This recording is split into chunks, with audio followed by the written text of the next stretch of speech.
The loss of another historic short track leaves many of us mourning.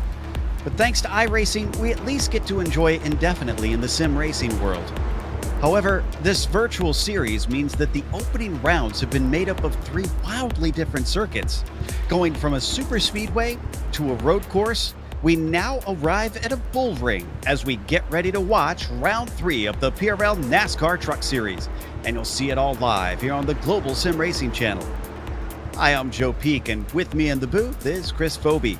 Behind the scenes is our director, Sean Crackers Ambrose, and he's using cameras provided by Dougie Beard. Oval racers in the Southeast certainly know Myrtle Beach, but it might not be as familiar to the rest of the world. Let's head to our track guide for an introduction.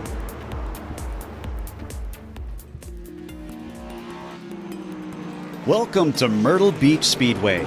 Located in the heartland of NASCAR's core here in the southeastern United States, this track has seen countless legends from the oval racing scene duke it out. With the beautiful scenery of South Carolina as its backdrop, this half-mile oval has an unusual asymmetric D-shape. The 13-degree banking means that the low line tends to be preferred, but that has its own perils for those who like to flirt with the edge. Turns 1 and 2 feature prominent curbing that will knock loose any type of car that dares run over them. On the opposite side, turns 3 and 4 have the pit wall right at the bottom of the banking. Those who attempt to use the apron to help turn the car risk taking damage should they brush the concrete. Both the Petty and Earnhardt families have raced here for multiple generations, meaning those who show up to catch the Saturday night special might just see the next NASCAR legend kick off their career. While the Cup cars haven't visited for a few decades, late models and modifieds still regularly visit the place. All in all, you can't beat the beauty of the palm trees and a short trip to the beach, both of which are available to fans here at this historic track.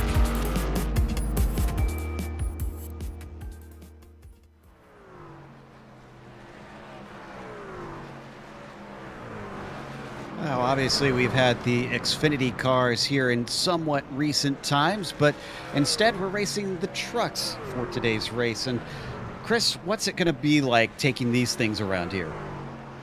Well, much like the city of Myrtle Beach is the mini golf capital of the world, this track is going to be like taking a big game on a small course here. These trucks are going to be all diving towards the bottom of the track, but as we mentioned in our track guide, there's a lot of hazards for these guys to overcome on the inner part of the track, so look for them to try to get as low as possible and flirt with that white line at the bottom of the track. We might see the chrome horn come out a few times too, because these short tracks are notoriously difficult to pass at. So look for some aggression, some elbows out, and look for a pretty fun race here today. No doubt about that. And that fun race is brought to you by SimMSA.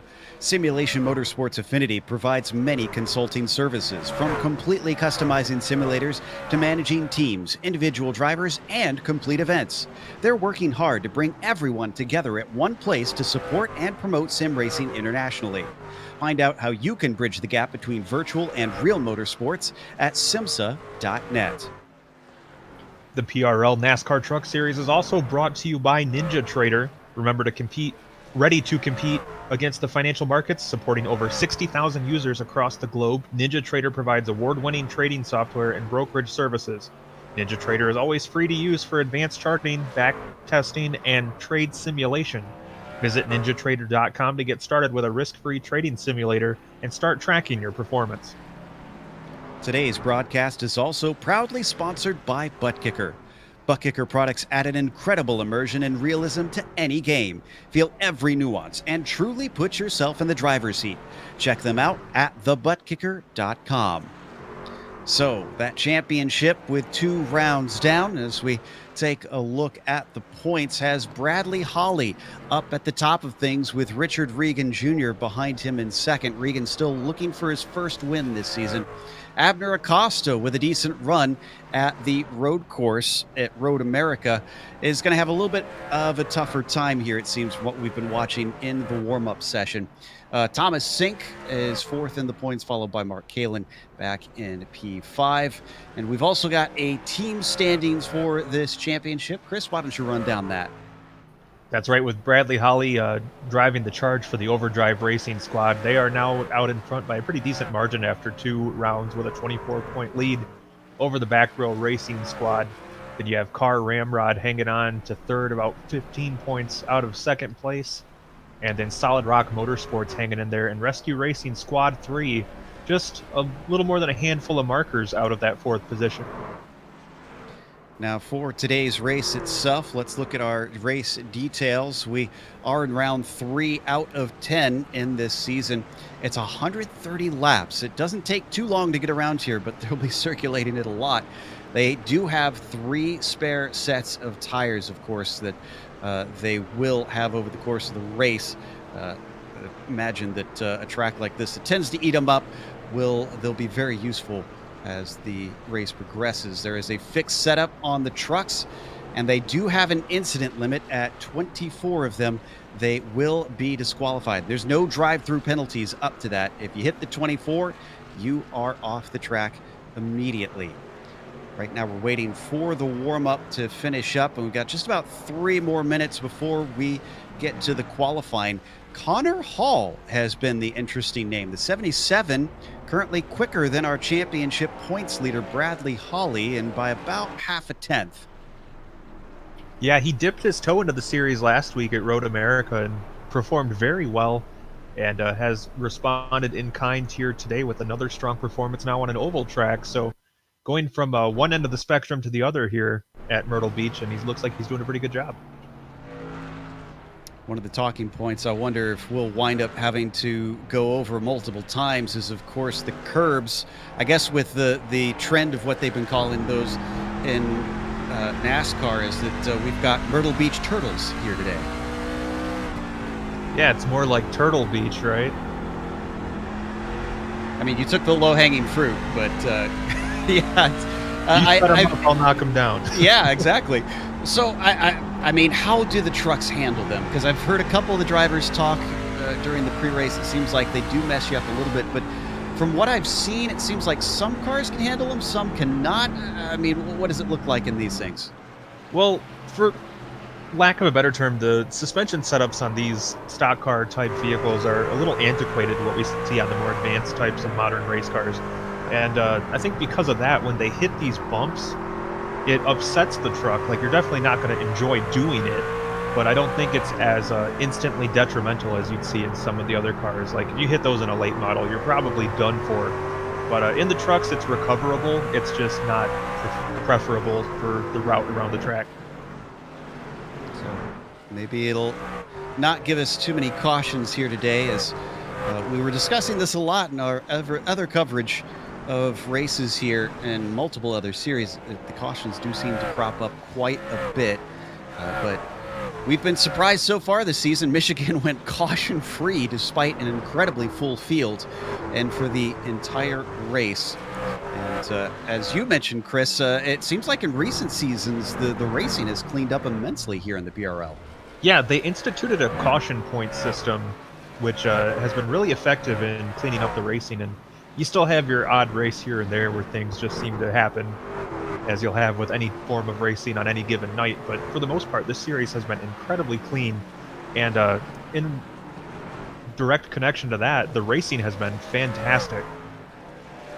A lot of give and take tends to put on a good show, that is for sure, as the last few seconds of our warm-up finally tick down under the lights here for round 3. So should look very pretty out there today on a track that sadly is physically with us but is no longer holding races, and we don't know how much longer that we'll see this circuit remain in the real world, since it has recently been sold in 2020. There we go. We've switched over to the session. Let's see who's going to be early to get out. They get 2 laps to set a fast time, and it is their fastest lap that counts. And everyone does get their quote-unquote own track, so that'll definitely keep things a little cleaner for these guys. Absolutely. And the 31 is going to be our first one to start a timed lap. That's Patrick Cowgill as he comes across the line. Bit of an odd position for the start-finish line as well, and right away the difficulty of this track rears its ugly head. Patrick's going to have to come back around and start all over again. Yeah, that is not how you want your qualifying session to start. But you mentioned that start-finish line is quite a ways down that front straightaway, but it's a asymmetrical track, which, oh, and we see Colton Lane having the same issue that Patrick Cowgill had there. Looks like the back end trying to go around on him. And even Acosta was getting very loose off of turn 4, but he does put a time down, and it's actually the pole position, so my naysaying not coming true. Granted, we're still waiting for a lot of trucks to put one down, but of the 3 that have completed their first lap, Abner Acosta so far is handling it best. As he comes to the line, he does not improve. In fact, 6/10 slower on his second time around. Yeah, I'm really curious what changed between practice and qualifying, because it's like night and day with how these drivers are handling the track. As we see Connor Hall post the fastest time, and once again another truck has the back end step out on him. And Aaron Rooney Jr. goes ahead of Acosta onto the front row. Still, Abner's holding well. 14, 15 drivers in, and Acosta's still within the top 4 now as Daniel Knight goes up into 3rd. Jose Medina here in 8th place on his second lap. Doesn't find anything better. He was about 100th off. What Bradley Hawley's going to do. He's playing very patient here. The 184 is yet to set foot out on the track. There you can see him waiting, and it's nighttime, so it's not like he's going to catch a cloud or anything. So I'm not sure what exactly he's doing, giving it so much time. He does like to tend to wait towards the end of the session to put in a time, but personally, that's never been my style. I'm always worried I'll time it wrong and end up not getting both laps. But Bradley Hawley, obviously a significantly better driver than I was. So we watch Brett Adams. The number 23 is another one that just can't get a good time in as he slips it around in turns 1 and 2. Adam Shane, what about him? Currently sitting in 8th spot. The 65, his second lap apparently did not count. So he is done for the day. So what about John LaBaff now as we watch the 911 come to the line? First lap 19.4, good enough for 16th. There are some big names that still need to put a lap down. Thomas Sink is one of them. 19.2, that's decent. And that's going to put him into 8th position. He'll have one more lap to try and go quicker. LaBaff, that's not going to be a fast one, unfortunately. Well, it looks like a lot of these drivers are apparently aware of what's been happening in these other laps, because it looks like a lot of these guys are trying to tiptoe into turns 1 and 2 at this point.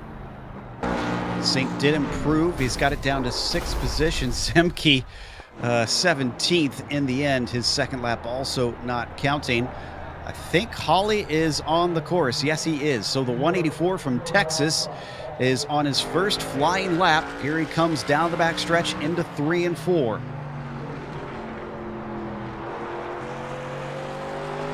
I gotta say, Joe, as we watch Bradley Hawley cross the line, looks like he'll slot in towards the top there. It's a pretty good lap. Into 2nd place, front row, but he gets loose.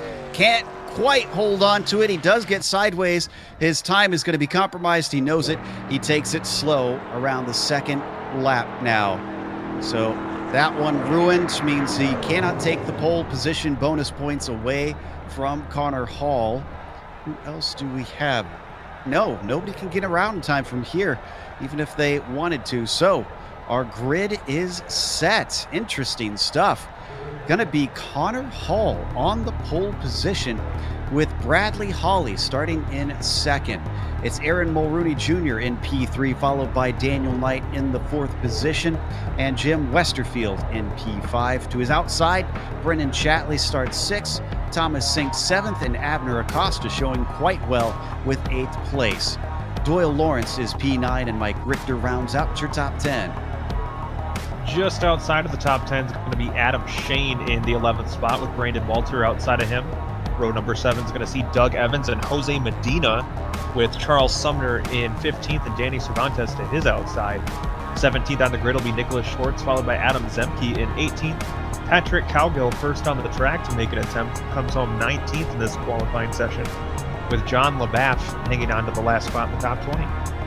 21st goes to Mark Kalin with James Durr in 22nd, followed by Baron Hilton in at 23rd. To show you how many drivers have had trouble in this qualifying session, we've got Nick Hunter, Matthew Kulhanik, and Austin Hunter, 24th, 25th, and 26th. Everyone from here on down did not set a time. Bajeen, Lane, Adams, Aubrey, Fowler, Farmer, Brandon Adams, as well as Brett Adams. And then William Lee, Shelby Huff, and Ryan Traver all failed to put a single time down on the board. So let's hope that that gets most of the butterflies out, and maybe the tires will be a little bit warmer after a couple pace laps here, Chris, because that did not bode well for our race. Yeah, I was gonna say, Joe, that qualifying session left me with a pit in my stomach a little bit, worried about how this track is gonna rubber up. All right. They're just getting the last little input from our race marshals before we take off on these 2 pace laps behind the pace truck here today. And Connor Hall will lead them away. We've been talking all about the history of this place, and I mentioned the Xfinity cars have raced here. Cup cars actually raced here for quite a while. I believe it was back into the 60s, maybe even the early 70s, I want to say. I'd have to double check the stats here on that. But yeah, they've had NASCAR history absolutely set here, so it is a great shame to see it be lost to the world of racing, unfortunately. There we go, pace truck taking off. Go ahead. Just the names that got their start here. I mean, it's a who's who of NASCAR stars that turned some of their very first laps in a race car on this track coming up. And I believe Dale Jr. was one of them that, was it his first Xfinity race that he won here? I think it was the Busch Series at the time, I want to say. I don't know if it was the first one he won, but I know he did race here, like even back in a street stock. So, I mean, he was in the fetal stages of his racing career. He was here. They complete our first lap. Very large field as well. 36 cars, around half a mile is going to be tightly packed in. And I'm getting confirmation it was to 1965 that the Cup cars ran here in NASCAR. All right, pace truck already in. This field is now under the control of the 77, but Connor Hall blinks out. Now he's back. That was awkward timing. Let's hope that doesn't come back. Green flag is out, and it comes back, unfortunately, right then as he leads them away. What about our drivers behind him? Bradley Hawley staying high just ahead of Mulrooney, and he's going to be able to out-accelerate him down the backstretch. Our top 4 single file. Everybody behind them still trying to duke it out and figure out who takes their spot. Boy, Joe, nothing like a vote of confidence for how your race is going to go when the truck in front of you literally disappears. Exactly. Looks like so far so good. First lap was clean. I'm seeing a lot of smoke, though. I'm not sure if we had a spinner, or I do see Shelby Huff in pit lane. We'll try and figure out what exactly is going on there. Ooh, we got a bit of a traffic jam back around Westerfield here, the number 35 in 6. There's someone coming off of pit lane down low. Thomas Sink side by side with Westerfield here for that 5th place. Up on the high side, the number 35 trying to power off the corner, but neither of them willing to give way. Yeah, this is a track where you don't want to leave the inside line exposed at all, because if somebody can get their nose underneath you, this track does not have a ton of banking, so it's easy to get rooted up out of that bottom groove and give up the position just by leaving a half lane open. And we did have a blown engine. Ed Fowler was able to pull it off the racing line into the grass, so no caution yet. Great call by Fowler, as we got a challenge for the lead up on the high side. Bradley Hawley already forcing Connor Hall defensive, but he continues to blink on my screen. Yeah, I'm seeing the same thing over here, Joe, and that's going to be so disconcerting when you're trying to pass him, especially on the outside. You're so vulnerable in that position anyway, but with the truck blinking like that, that's just that shows how much confidence Bradley Hawley has in his ability, because I think I'd be a little afraid. Giving him Just enough space. They almost looked at 3 wide for a second as Mulrooney had to get on the brakes. He was in a fight with Daniel Knight for a brief moment, still holding the low side. I'm kind of impressed that the high side is working as well as it does this early in the race. Connor Hall into second, but not giving it up. A nose ahead to the 184 will allow him to lead these few laps here. Or will it? He's coming across the line, very close between the pair. No, Hall is going to lead it by less than a thousandth of a second that time through, and he starts to eke ahead. Yeah, these two in essentially a dead heat on my timing screen, Joe. That's insane that not only have they done this at this track, but they've been able to maintain it for this many laps. And they're side by side yet again for third and fourth as well. Rooney and Knight. This time Knight going to the high side, as he's been watching Bradley Hawley, probably taking some notes here. Still, the 77 of Hall just blinking in and out constantly. This is fantastic stuff from everybody to not let them distract them or cause an incident. Mulrooney was way up the track there, and that left the 17 vulnerable. Thomas Sink going to take a look there.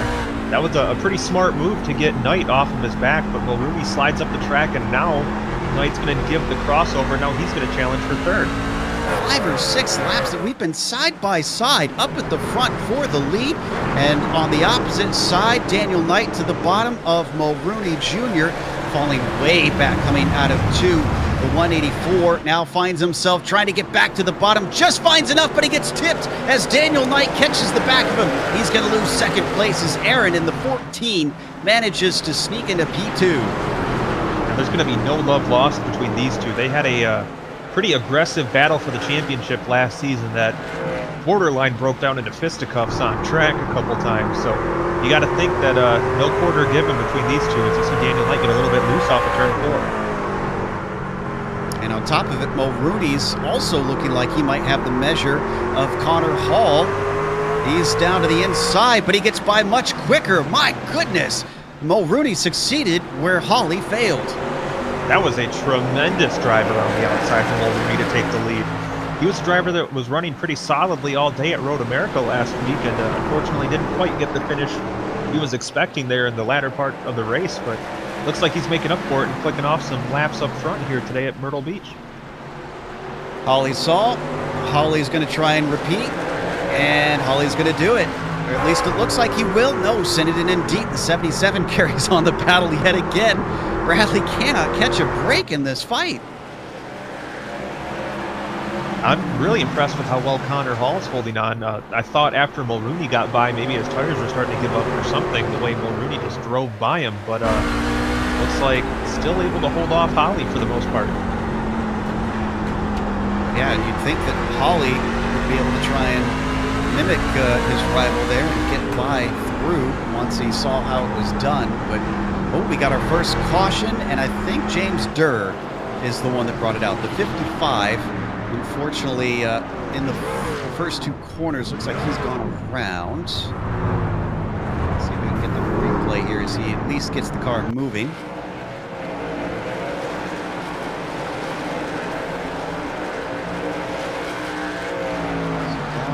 First corner, Pro Turf truck, just loses on his own. And woo, going by the high side, that's the 86 of Farmer, doing a great job to avoid running into the side of him, had very little time to react. Let's watch this.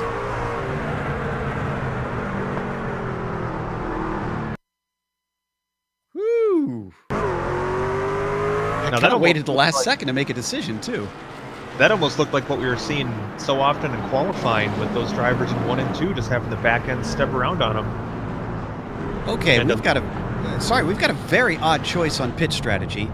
Aaron Mulrooney's given up the lead to take tires. Nobody else has come in. Only Aaron Mulrooney Jr.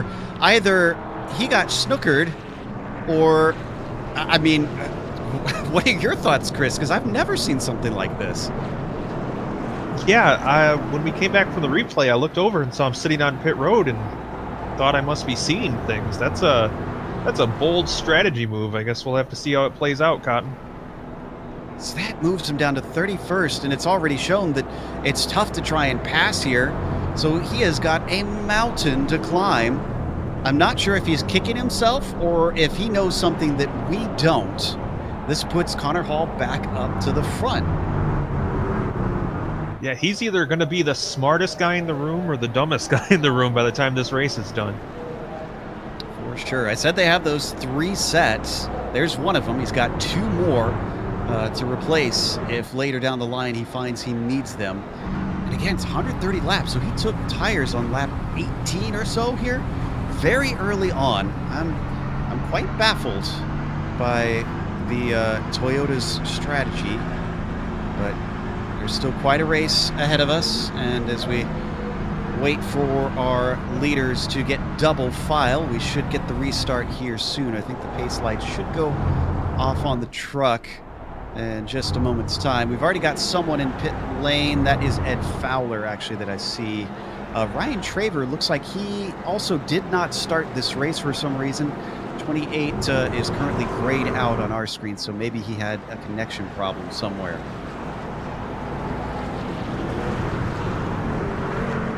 Well, I am very excited to see how this strategy play works out for Mr. Mulrooney there. He looked like he was in his own area code when he was out there up front. So if anyone can make the charge up, I think it's going to be him.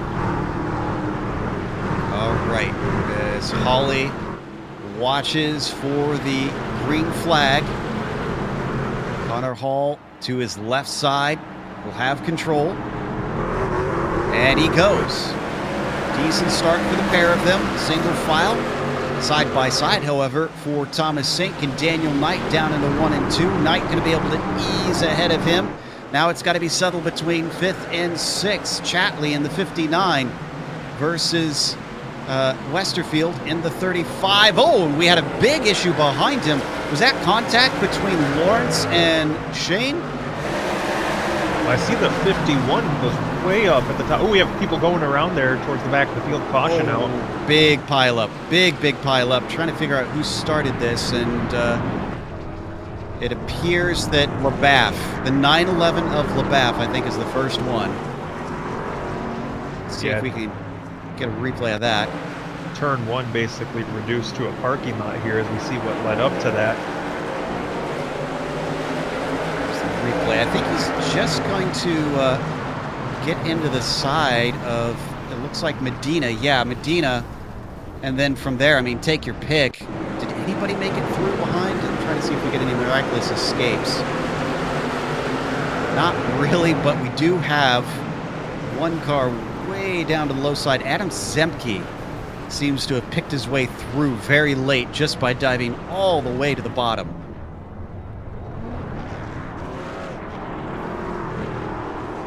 Nope, not Zemke. Let's see. Oh, actually, you know what? It was Mulrooney. It was the 14. Huh.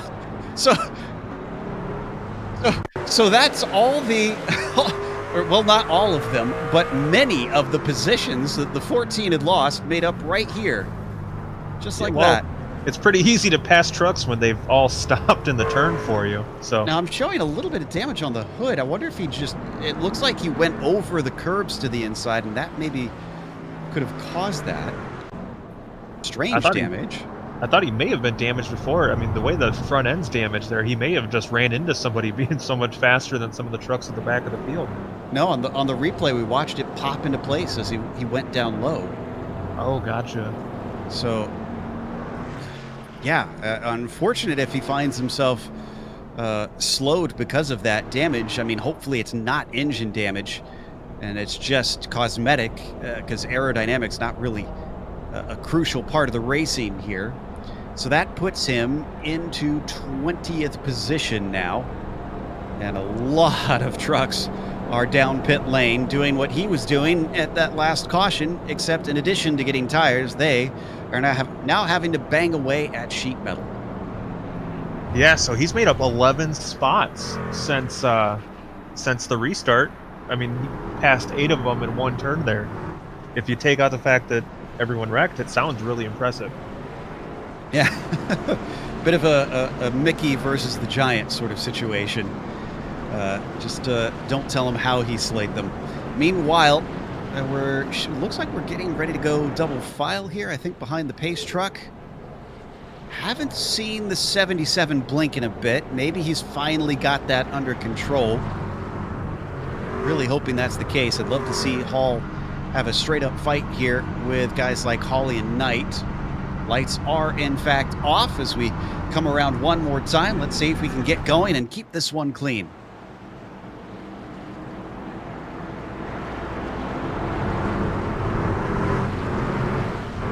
Pace truck obviously has to head in early. The pit lane starts very late around the corner. So we come up towards the exit of 4.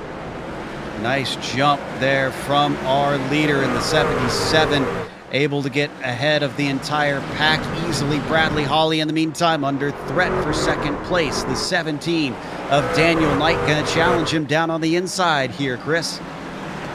Yeah, Bradley Hawley caught napping on that restart, and that's very uncharacteristic for Bradley. He's probably one of the better drivers out there when it comes to restart. So a big pat on the back for Connor Hall to be dominating on these restarts like he has been.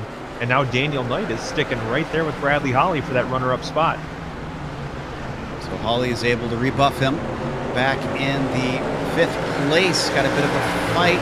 Looks like once again between Chatley and Acosta this time. No, it is Westerfield again. Chatley and Westerfield. 4P5. Chatley's to the inside. We might be able to get this done. In fact, it's going to open the door for Abner Acosta. The number 5 now tries to see if he can sneak through. And Abner coming from the road racing world, as we've touched on a couple times, Joe, and seems to be taking to Myrtle Beach pretty well. He had some struggles in qualifying, but really seems to be rising up towards the top of the field here as we get this race underway. Oh, we got a caution. And I want to say maybe Colton Lane, because I saw him shout over the radio. Let me see if I can find it. Oh, yeah, it involves Colton Lane and Shelby Huff. Huff comes out the worst of the pair, sadly. Let's see if we can suss it out in the replay. The number 11 gets a big whack. Oh, woo. Tangles on the backstretch and gets turned straight into the concrete. Yeah, we can follow along here. Looks like Colton gets a pretty good run heading down the back straightaway. And looks like they both just kind of met in the middle there, Joe. Yeah. Colton probably expecting to have space for a potential 3 wide, and Shelby not expecting it to be 3 wide in the heat of the moment. And it just winds up very horrible for that number 11 truck. Okay, so some of our worst fears so far are starting to come true, and we're getting a cautions breed caution situation early in this race. Barely 30 laps into this event, and we're on caution number 3. Yeah, this was definitely something we were afraid of watching qualifying earlier, that it is a short track and tempers can flare.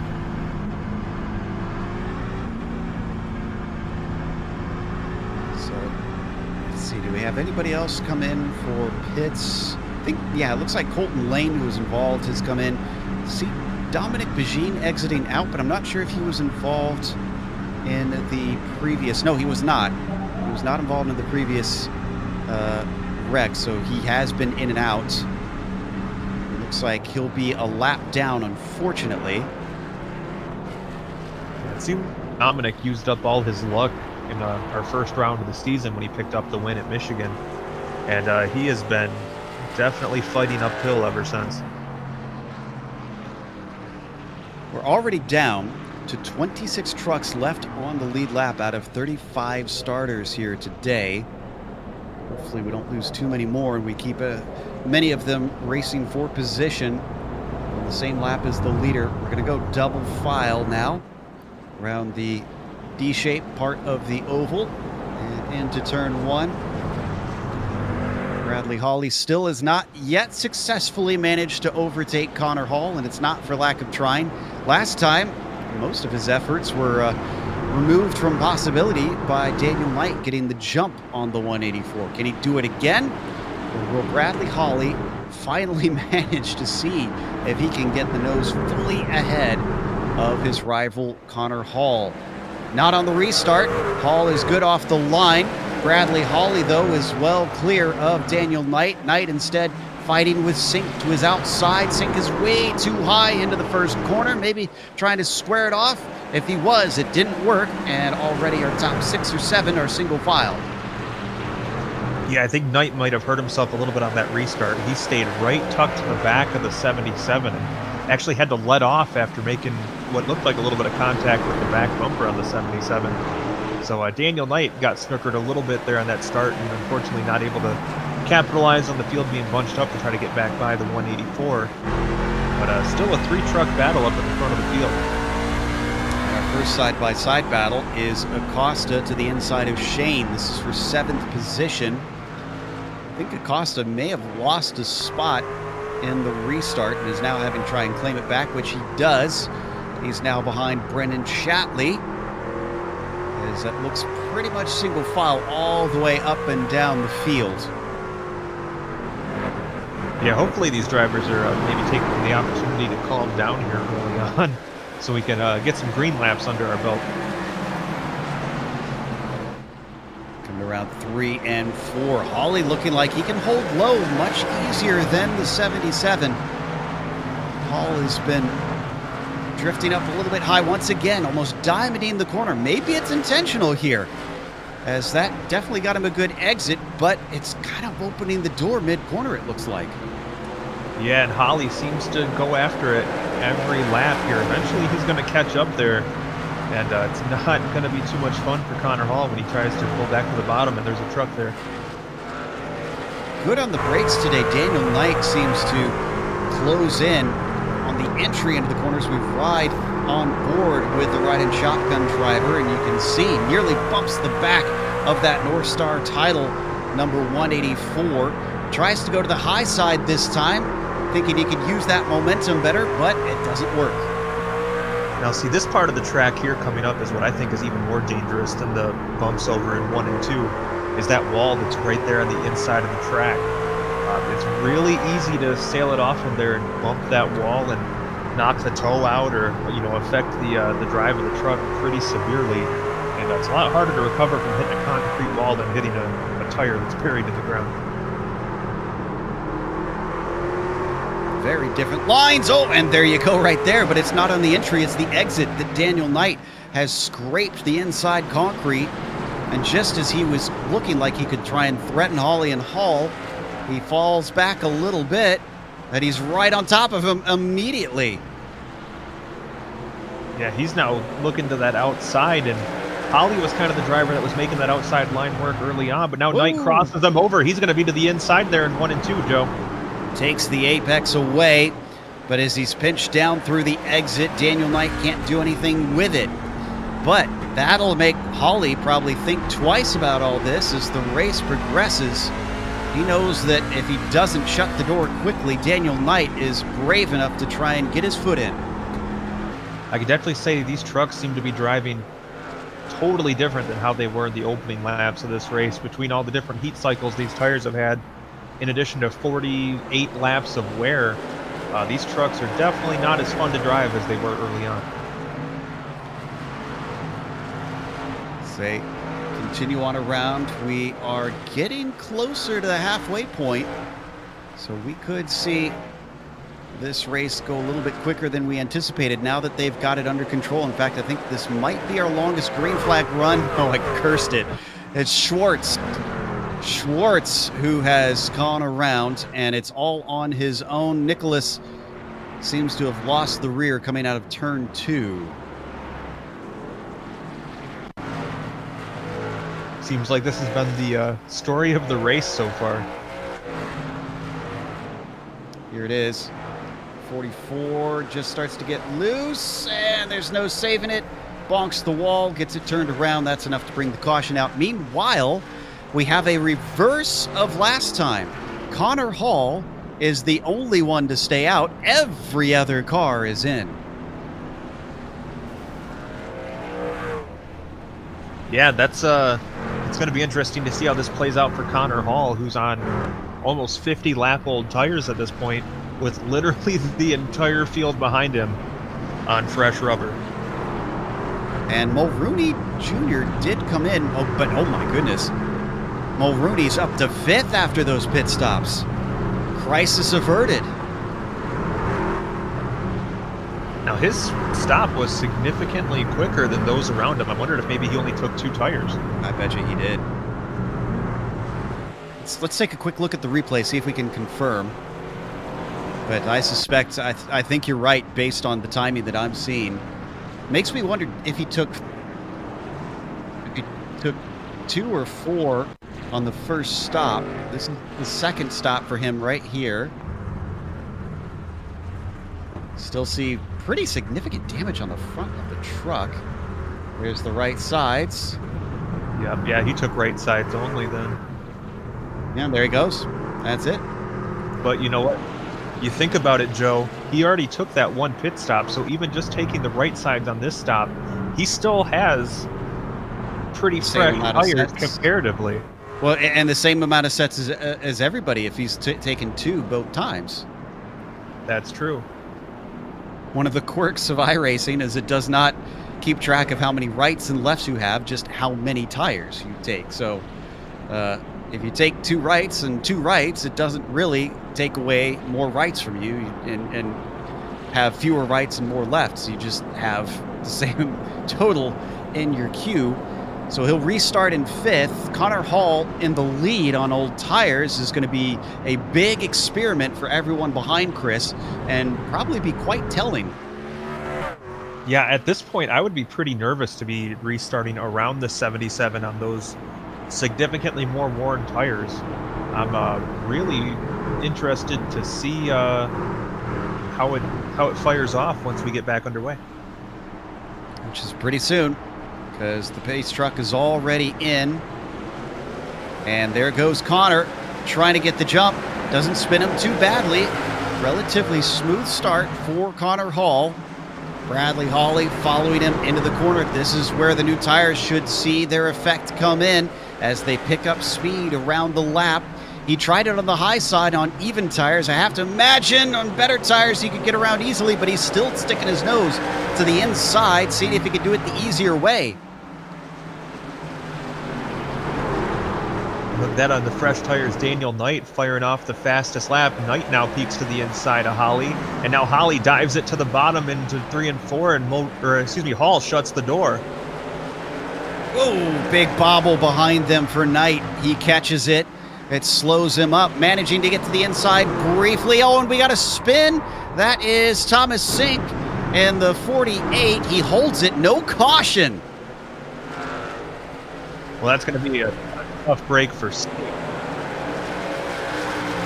And amazingly, as we continue on, Bradley Hawley, here we go. Now up to the high side. Oh no! And it washes out on him. Daniel Knight down low also loses traction side by side, but not for the lead like we expected. Instead for second place. And Mulrooney is back in the game in the number 14 as well. He is up to 4th, 1 position up from his restart and spying a shot at fighting for P2 now.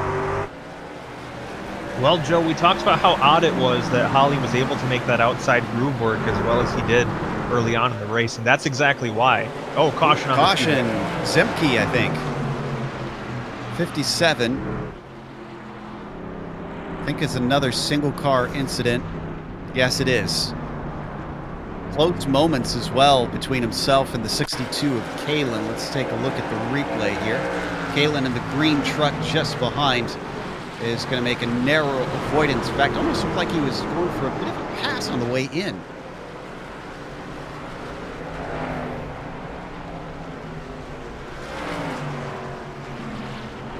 Now, Sink unfortunately did lose many positions, but he kept the car clean. Let's see what's going to happen with Thomas here.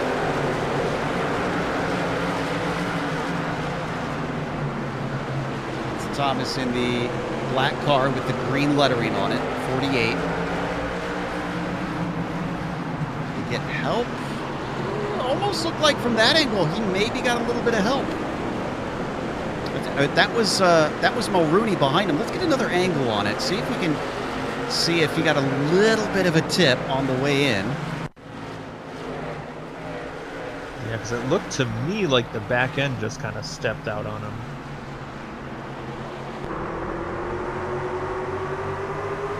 This is from on the nose. There we go, up on the roof now. No, I don't think it was contact. I think you're right. Yeah, that's scarily close, though. Yeah, that's that same spot on the track. Seems like everyone's been struggling with. Fortunately, it bit Thomas Sink this time. So where did Sink wind up? He's 13th. He can still climb his way back forward, but he's got a much longer row to hoe. And we are 3 laps away from the halfway point. That was a good bit of racing there through the middle of this event. Things getting a little bit better, but still looking incredibly tricky for even our most skilled drivers. Yeah, it's a shame that positions gained loss chart there can't tell you all the trucks that they've passed, with Aaron Mulrooney technically breaking even. He started 3rd and he's running 3rd, but at one point was 31st on the track, and through some interesting pit strategy has worked himself back up to 3rd. So we are on board currently with, I believe this is Doug Evans, or we're on board with the 41. That was behind Mike Richter in the 51. As we look at Mulrooney Jr. now, he's going to have the restart on the inside. And for the first time, Bradley Hawley is going to be restarting on the pole. Now, did our leader come in pit? I think he must have come in pit. Where is Connor? Yes, Connor's in 15th, it looks like. And yes, he has just pitted. So he's finally come in and taken tires and handed away the lead to somebody other than Mulrooney as Bradley Hawley accelerates away. Daniel Knight doesn't manage to hold it side by side. Mulrooney can't take advantage. It is wheel to wheel between Acosta and Westerfield, with Acosta down to the inside for 4th position. The battle rages on through 3 and 4. And yeah, we can see there side by side is Acosta on the inside of the 35 machine of Westerfield to his outside. Acosta is going to get clear, and now looks like it might open the door for Brendan Chatley there in the 59. I don't know if Acosta wasn't comfortable at first or just didn't put many laps in during the warm-up, but now he is very much in the catbird seat, sitting in 4th place. Can he run down our top 3, who have been some of the quickest in the field here today at Myrtle Beach? Mulrooney, Knight, and Hawley.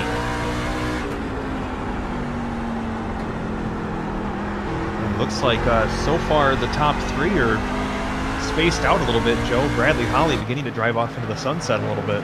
That's a familiar sight for many drivers in this series, especially for Daniel Knight. And the 17, unfortunately, gapped by half a second at this point.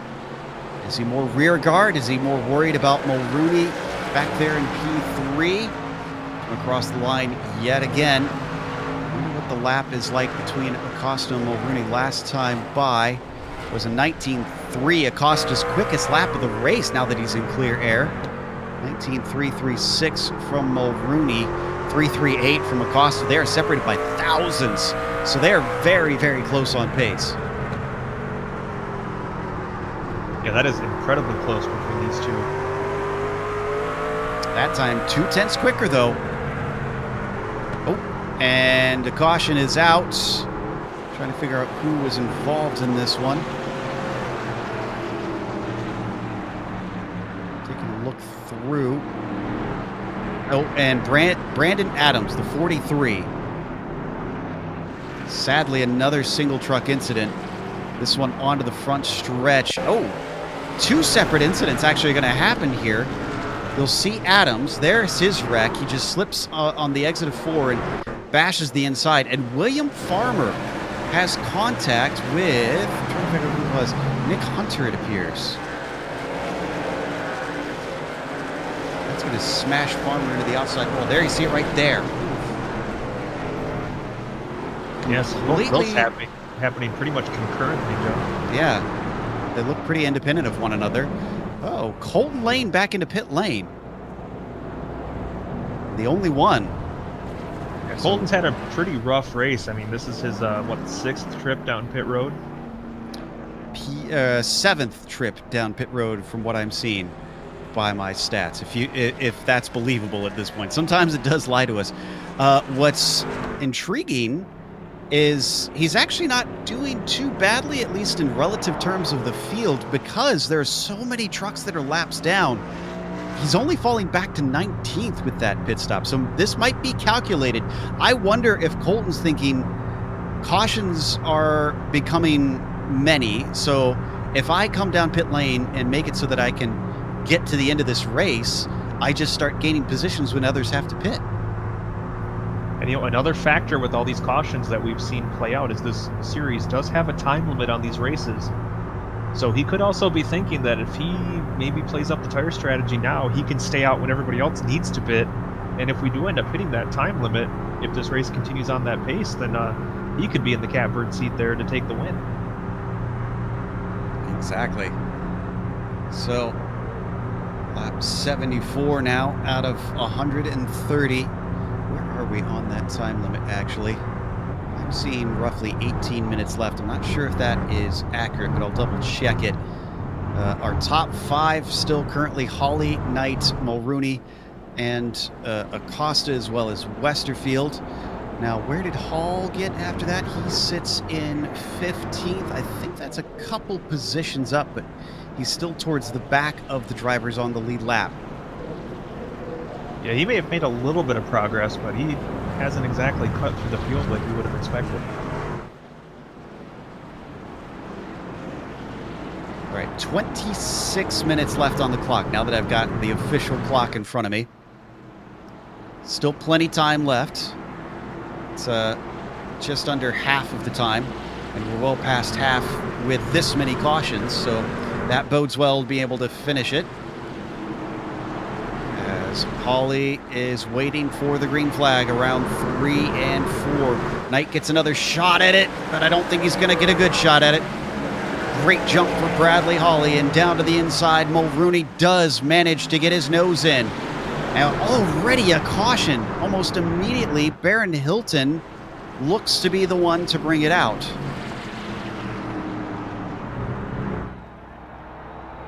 So 47, there you see on screen. Almost feel like the stewards could maybe have not thrown a caution on this one. Let's watch.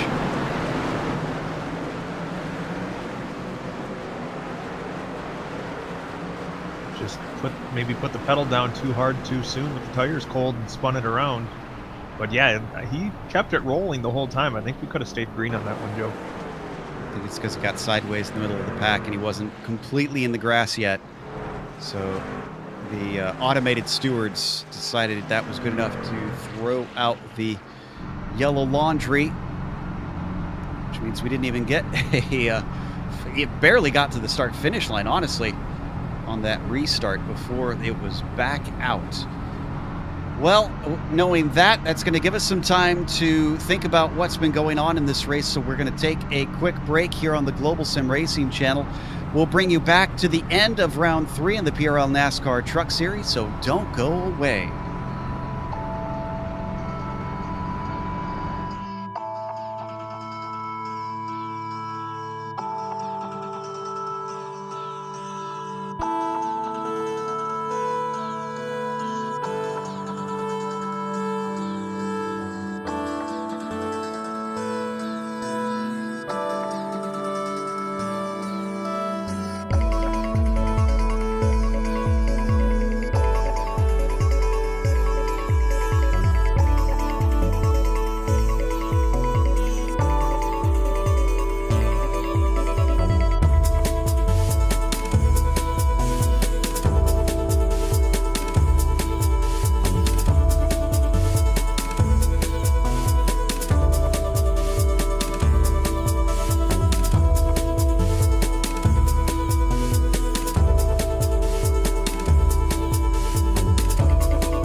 Welcome back to Myrtle Beach Speedway. Just getting ready for another restart on lap 82.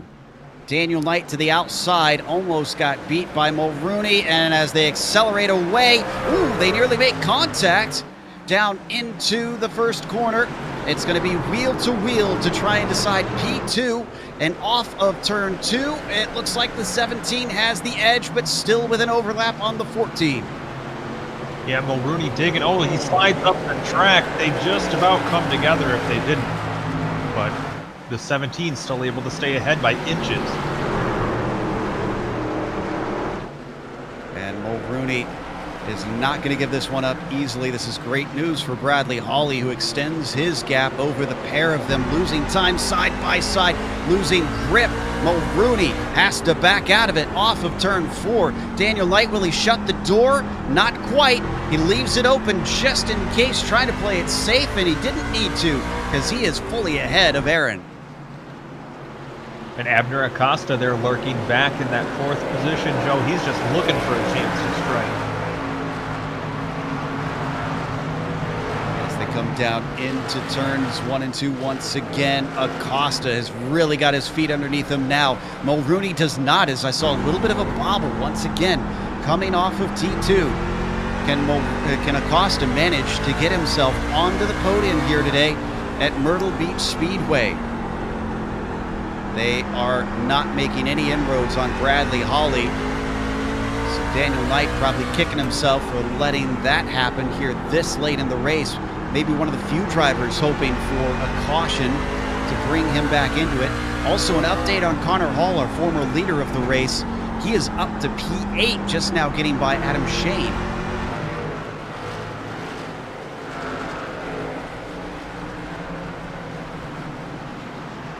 Oh, and another caution. John LeBaff looks to be involved in a few others. I see Bajin, Brandon Adams, and Adam Zemke down on the bottom side of the track. I think it starts with Zemke and LeBaff. They're going to make side-by-side contact here at 1 and 2.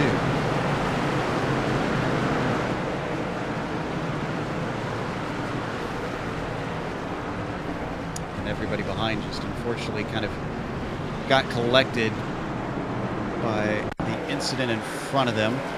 Saw someone ducking in. That was James Durr, it seems. Still on the lead lap, and he's going to lose track position. That'll put him down to 20th. Now you look at that section of track that 57 was going down there, Joe. That actually used to be the 2nd pit road here at Myrtle Beach, back when they were running the NASCAR Busch Series events. They had 2 different pit roads, and in hopes of being able to maintain a spot on the NASCAR schedule, the track went through a bit of a remodel and actually added to the main pit road on the front straightaway to have one continuous pit road, and they would use that old auxiliary pit road on the backstretch as a place to park safety vehicles once they got the new updated pit road built. I always wondered why they had that strange little inlet down there. Every once in a while you get trucks or cars running through during the race itself. So Hawley is still our leader. Knight is still in 2nd ahead of Mulrooney, but only just barely. Aaron was threatening to take P2 away for much of that short stint. Abner Acosta up to 4th. He could maybe make a dent in things. How about credit for Westerfield? We've seen him in fights here and there, but despite us usually watching when he's getting overtaken, he's still within the top 5. Yeah, he's a part of that Solid Rock Motorsports team, and he's definitely put in a solid performance here at Myrtle Beach today. He's hasn't been flashy or spectacular, but has just been consistent. Started 5th, running 5th, has been able to maintain in a race that's definitely been chaotic. So a huge call to Westerfield for hanging on to that top 5 spot. Chaos has currently claimed at least 5 drivers, possibly 6. Nick Schwartz, Patrick Cowgill, Shelby Huff, Ed Fowler. I mentioned that Traver did not start. And then Jose Medina has been taking repairs for about a half an hour. Don't think we'll see the 24 back out and be able to get anything out of it, because he certainly won't get any more positions. He's 67 laps down we don't have enough laps left for him to be able to make one up, even if he trundles around at the back and somebody wrecks. We are double file once more. The pace truck will let Holly control the field. Fewer than 40 laps to go. He waits for it, and now he goes. And once again, making life very difficult for Daniel Knight, who's going to have to fight all over again. Mulrooney to his inside. Almost looks like they're banging doors this time. Yeah, that 184 has just been otherworldly on these restarts, but Mulrooney able to work his way up into the second position as the caution flag is back out. Oh, it's another big one. This looks like Doyle Lawrence involved in it. And it starts with Chatley, I want to say. The 59, yeah, the 59 of Chatley is going to get loose. And from there, he stops in the middle of the track, and that's why so many have been collected. They're just coming in blind.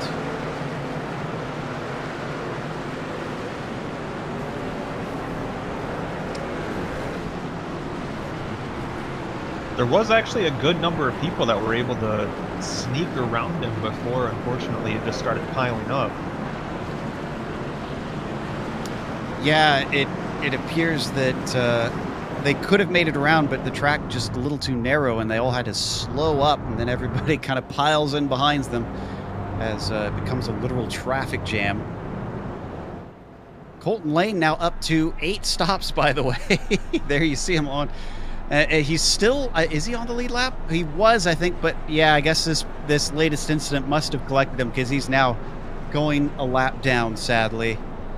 He's still in 21st, though. Credit to him. I think he's going to lose a couple more as there's drivers one lap down that might overtake him here. That's definitely the busiest pit crew in Myrtle Beach tonight. No doubt about that.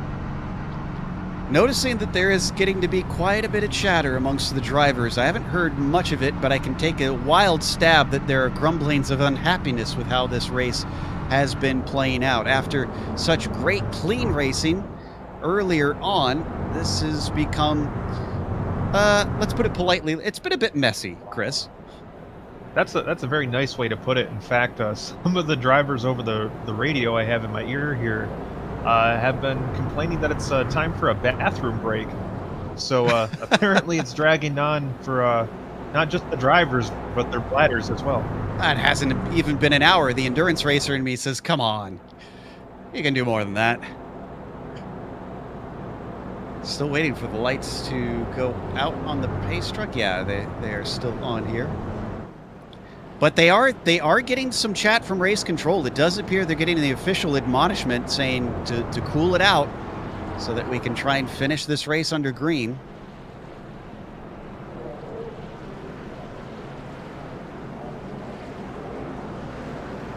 Yeah, the man in charge laying down the law over the radio, telling them to chill out and get these last 32 laps in. So hopefully everyone takes that under advisement from race control. It's you know that the race control is not happy when the blue language comes out too. Said a few things that we can't repeat on air. As here we go for Holly. He's looking for win number 2. First one came at a road course, looking for a short track, and it's a good jump for him. Mulrooney, will he suffer the same thing that Knight suffered before? Down into turn 1, he's got it to the inside, and once again, second place keeps fighting amongst each other, and Holly pulls away because of it. That outside line is just hard to make work, but they can make it work enough to hold up the driver that's running with them. Knight's not giving it up. Oh, and he's going to send it in deep. He's getting rough out there. Manages to get ahead. Coming off of turn 2. Cuts him off, and he slams him into the wall. No, I don't think these two were listening to the stewards. And, oh, okay, so it wasn't intentional. Knight just got on the radio apologizing. Didn't know he was there. Did slow him up enough, and Acosta almost gets P3 away from Mulrooney. Keeps at it, keeps it at the low side, and another caution. Ooh, and right as the caution came out, Acosta and Mulrooney made a little bit of contact. I honestly thought Mulrooney was going to be going around there for a second, Joe. It's the 89 that kicked this one off. That's Matthew Kulhanek. He did get help. And everybody behind him, I think, managed to avoid it. Pagine and Farmer doing a fantastic job keeping from hitting the number 89. And there you see both of them squeaking by. You know, that Iron Maiden scheme on the 66 of Pagine, that's got to be our director, Sean Ambrose's favorite car. I mean, that's probably why he gave a replay here. Just had to get one more look at it. I don't know if we have it bookmarked, but do we have the incident between Knight and Mulrooney, maybe? That was a fascinating little bit of racing when they came together. Twice, actually. Yeah, I was surprised. I mean, obviously Daniel Knight came over the radio and did apologize for starting it off, but man, if you're Mulrooney, you got to be just spitting nails. There it is. Yeah, look at how aggressive he was into the corner. And then coming off of it, he had inches to spare. Oh, sparks fly off of the 14 as he took evasive action. I can definitely tell where Knight may have thought he was clear, though. I mean, from the way it looked, I thought he was clear too. But when he pulled up there, unfortunately the 14 got him on the back bumper and sent him up the track.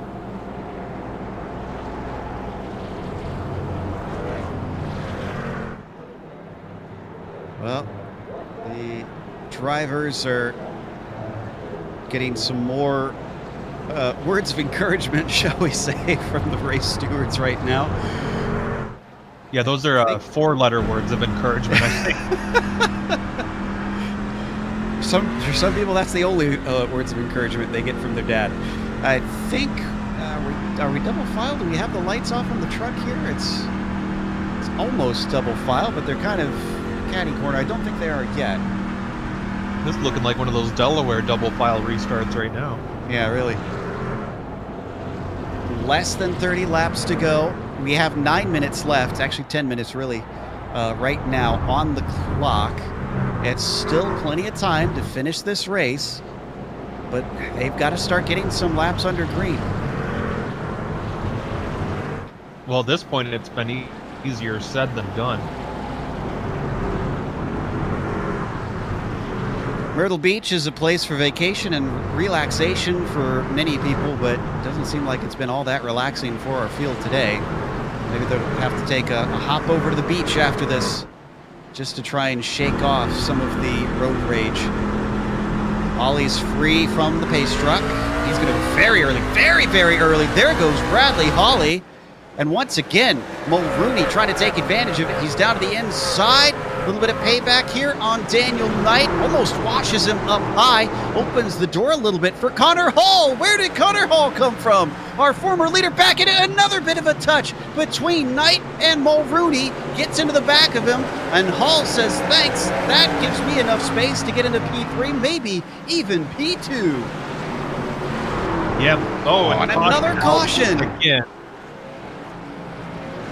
Trying to find it.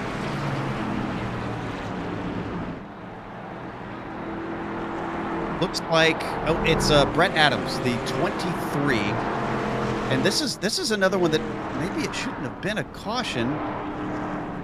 Yeah, no, this was over-eager stewards. Adams is going to get a little bit loose, and there you see he'll come to a halt down to the inside and just keeps going, but the sim thought that he was a little too far sideways.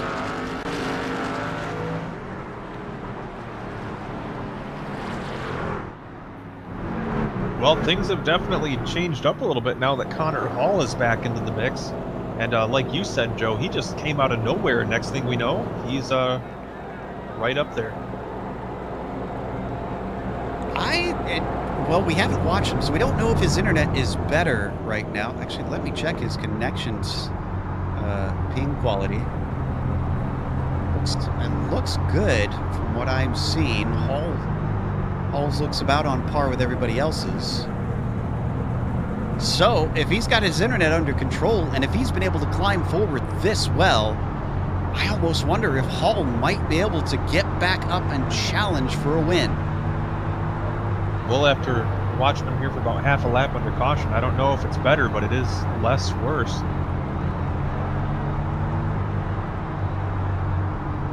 Let's see if we've lost any others. Brennan Shatley looks like he's one of our more recent retirements.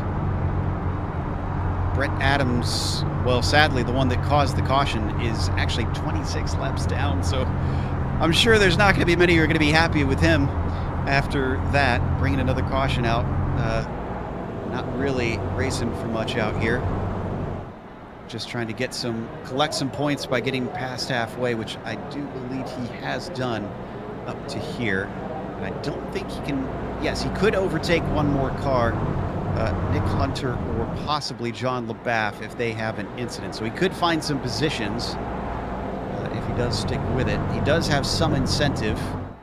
Not a good way to make friends today based on the way some of the drivers are talking to each other right now. It is heated today in a way that we haven't seen in a long time in this league. They've come to expect much higher standards.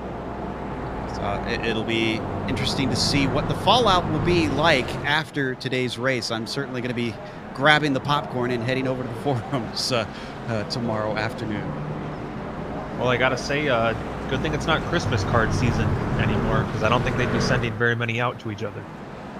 I mean, they could have been trying to set up their Valentines, but, you know, I mean, I would have liked some chocolates. I don't know about you. Well, I don't think anybody was going to choose the guy that wrecked that was 26 laps down. Great reference, sir. Pace car is in, and Bradley Hawley has control of the field. Another good start. Can Mulrooney finally manage to break the trend? He does. Connor Hall doesn't manage to get to the inside, and we already have a caution.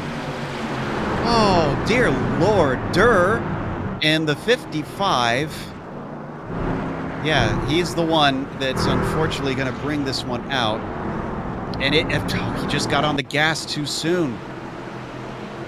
He's going to get hit, unfortunately, by both the two of William Lee and Jose Medina in the 24, and Medina is smoking. So is Lee. Both of them have their days over. Oh. Yeah, that was 3 pretty hard hits right in a row. Unfortunately, William Lee, we're going to watch his perspective. Both he and Medina have a funky cold engine after this, as it is not going to be turning. Yeah, it's just a wild thing that happened out there, Joe.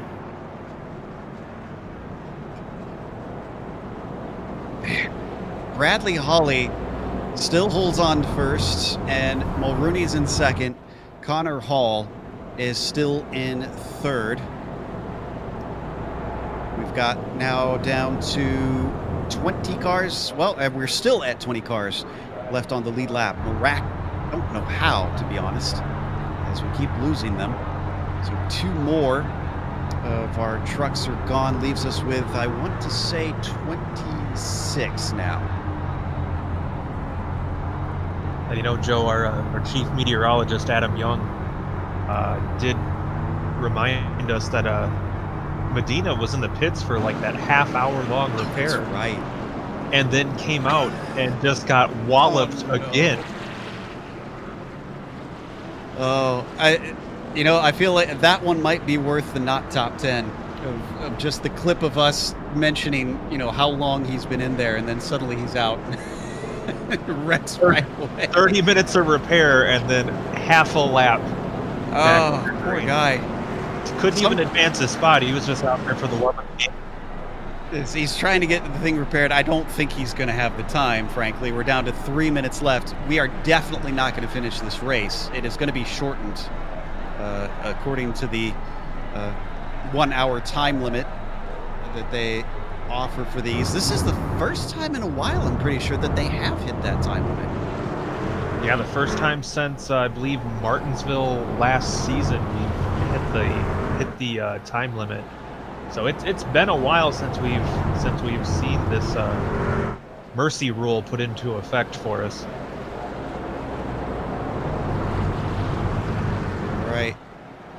As we come around for another restart, this might, I'm pretty certain this will be the last restart. If we get another caution, I want to say that's going to be it, because they will not be able to get restarted in 2 minutes. So come down the back stretch, and the pace car gets in turn 3. All Bradley Hawley has to do is get a decent start here. This one is likely going to be his. He's clean off the line. Green flag is out. And once again, the battle for second erupts as Connor gets down to the inside of Mulrooney. He blinks once again, though. His internet is back to its miserable self that it was at the start of this race. He doesn't have the nose ahead, so if we get a caution, he's not going to be able to claim it. We're down to 1 minute left to go. He's still fighting for it. Down into the first corner. He gets briefly ahead of Mulrooney. They're going to come together. And there's the wreck. The caution is going to end it.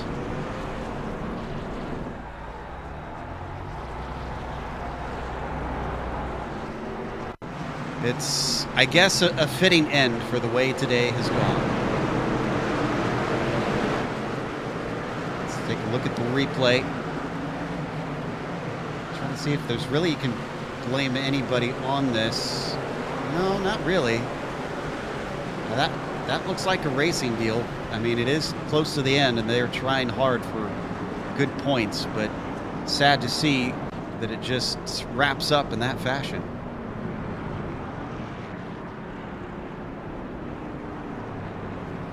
It looks like Connor Hall seems to think it may have been a netcode related incident that kicked that off.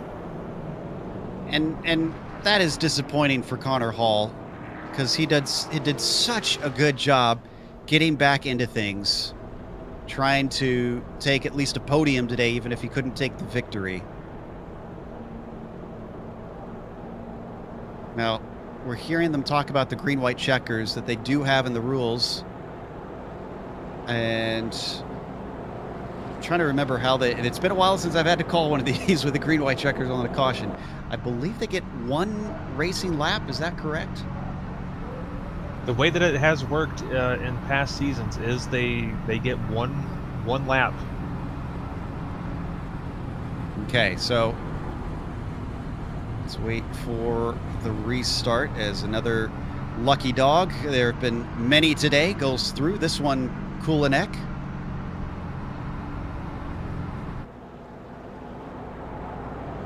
Did anybody else get collected? I am so focused on the fact that that ended the race. I didn't see, did any other drivers find themselves wrecked out because of that incident?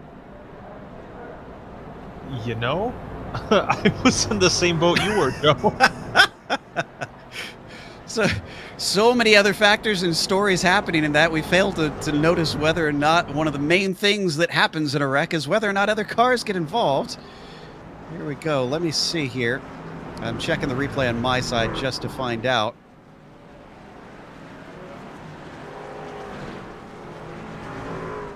And I think, yeah, Hall's the only one that we lost. As we come back, and it is going to be a win for Mulrooney. Checkered, or excuse me, for Hawley, excuse me. Round 3 goes to Bradley Hawley in the 184, a caution-filled race.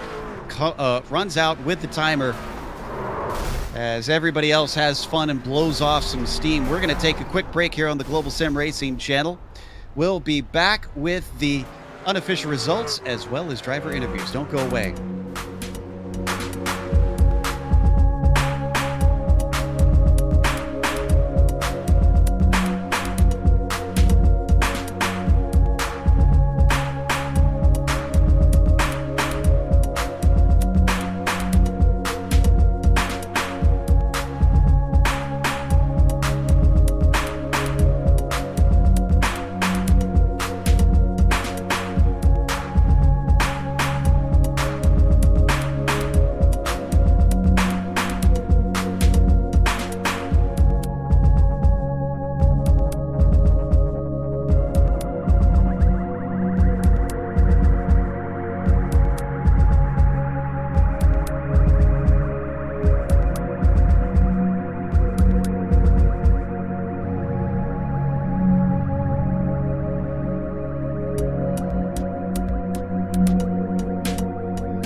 Welcome back to Myrtle Beach Speedway. What an unusual night it was tonight for round 3 of the PRL NASCAR Truck Series. Bradley Hawley took the win with Aaron Mulrooney Jr. behind him. Aaron running into one of his rivals, in fact, a truck that led much of the race. And that brought out the final caution that ended everything. Daniel Knight does wind up in third after all was said and done, with Danny Cervantes didn't really get to cover this. He went from 16th to 4th. Abner Acosta gets another top 5. In fact, I think he's been all top 5 so far this season. Jim Westerfield was P6 and Thomas Sink was 7th. And it's Adam Shane in P8, followed by Brandon Walter in 9th, and Mike Richter rounds out your top 10. Just outside of the top 10 was Charles Sumner in 11th spot, with Doug Evans coming home behind him. Mark Kalin was lucky number 13 tonight, with Austin Hunter in 14th position. Doyle Lawrence and William Farmer were next in line, followed by Matthew Aubrey in 17th. Adam Zemke 18th, Baron Hilton 19th, and Brandon Adams completed the top 20. 21st went to Matthew Kulinek with Dominic Pagine in 22nd, 2 laps down. Then it is Colton Lane, 23rd, followed by Connor Hall, DNF'd in 24th, and John LaBaff in 25th. Everybody from there on down did not see the checkered flag, unfortunately. So with that, we have our winner ready to talk to us, Bradley Hawley, who, Brad, it felt like maybe there were more laps under caution than there were under green today. I'm pretty sure there was. I'm not. I mean, I'll take the win, but I mean, that was pretty embarrassing when it comes to how we started off the first 2 races. Let's look back to the very start, the very first stint. You managed to get side by side with Connor, but it didn't look like you were able to complete the pass. What was going on there that you two were so stuck for the battle for the lead? Man, it was just tough to pass. With the way the setup and the tire model is, if you pushed it a little too hard, which I did a couple times, all you did was wash up and get loose, and you had to basically let the car settle down before you can get back in the gas. But you know, Connor was doing a great job on keeping it on the bottom and making it hard for me to get a run on him. Certainly looked like it was pretty difficult. Then as the race progressed, you inherited it due to some pit stop strategy, of course. And then once you were in the lead, I mean, with all the cautions, was it kind of a case of I'm staying out no matter what? Pretty much. Just given, you know, with what I saw with how tough it was to pass Connor on, 30-something flat fresher tires. It was just tough to make a decision. And then I started noticing my lap times were staying fast every time we took the green after a caution. I think I set the fastest lap a couple times, or one of the fastest laps throughout the last stages of the race. And I guess it all worked out in the end. That's win number 2 out of 3 races. Texas next week. And I believe it is the old version, the old bumpy version. Feelings heading down south? It'll be nice to go to a 1.5-mile track. Just get away from the road courses and short tracks at the moment. Hopefully we have a good showing there, very few cautions, and have a great race. I have the same sentiments. That was Bradley Hawley, our winner here today. Along with our second place finisher, Chris is caught up with Aaron Mulrooney Jr., who had some fierce fighting at the end. Well, Aaron, that was a pretty intense race for you. First off, congratulations on the second place finish. But early on, you decided to pit from the lead all by yourself. What went into that strategy play? Yeah, Chris, our number 2 Nexus Esports Toyota Tundra was pretty nice tonight. And to answer your question about pitting, honestly, I just kind of felt with how the race was going. If I pit early, I could probably get fresh tires and just make sure to be good on fuel, and kind of work my way through the field and hope for a green flag run and just kind of out tire the field and have some more cut of my tires on the end. But didn't happen tonight, and I don't know. I'll just take the second place and move on. All right, and you got tangled up a little bit there on that last lap with Connor Hall. Sounds like it may have been a netcode incident there, but what happened between you guys on that last lap? Yeah, honestly, Chris, it was just hard racing until the end. I looked at the timer before we went green, and we had about 2 minutes left in the race session. So I figured, all right, here's the time to push the car and give it everything you got. And I don't know. I watched the replay over again. It looked like it was netcode. It sucks because I know Connor's a really good driver, and I just hate it for him. But it's hard racing, and that's sometimes the way it is. Now, the series heads to Texas next week. What are your thoughts on that track as far as your skill set goes? I prefer Texas over probably most of the mile and a half like Charlotte and Las Vegas. Texas is a nice track, especially 3 and 4. Most of the time in 3 and 4 you can be full throttle, which will be nice, and then 1 and 2 is kind of just a rolling turns. And yeah, I'm excited for Texas. Hope the setup is good, and just happy to bring home a podium finish. All right. Well, congratulations, Aaron, on a solid second place run, and hopefully we'll be talking to you again next week. Thanks, guys. Thanks for the broadcast. Have a good one. All right, back to you, Joe. Yep, that brings us to Daniel Knight, third place finisher here today. Daniel, towards the end of the race, you and Aaron Mulrooney Jr. are getting really into things there. Now, we heard you apologize. Is there no hard feelings after all is said and done? Well, he didn't have anything mean to say to me, so I don't think so.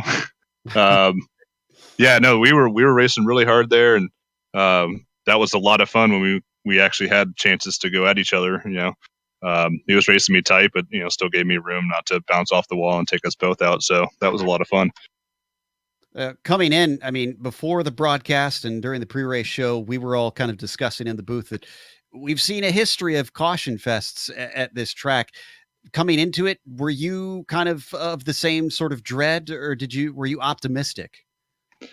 I was a little optimistic, but it seems that, on these tracks that are historically hard to drive, and this setup was already incredibly loose. I mean, if you just overstepped it a little bit, it was gone. There was no catching it. So those factors combined, and I was hoping for a nice green flag run, and we started out well, but just cautions breed cautions, and once one starts, it's like a domino effect.